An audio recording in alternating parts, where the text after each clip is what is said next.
এবার আপনারা একটু তাকাবেন।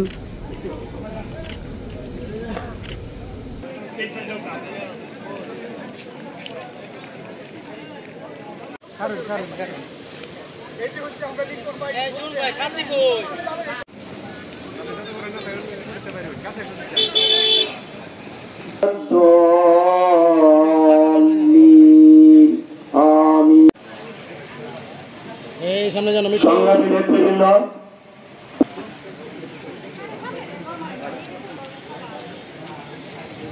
আমরা জেলা উপজেলার কোন নেতাকে বক্তৃতা তাগদাহ, এই তাগদাহ থেকে নিজেকে বাঁচাতে হলে প্রত্যেককে গাছ লাগাইতে হবে। অভিযানের সম্মানিত সভাপতি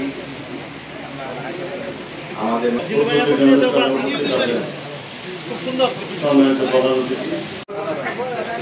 কিশোরগঞ্জ জেলা কৃষক লীগের কর্তৃক আয়োজিত 3 মাস ব্যাপী বৃক্ষরোপণ সুসংগঠিত করতে হবে এবং গাছ লাগে সারা দেশে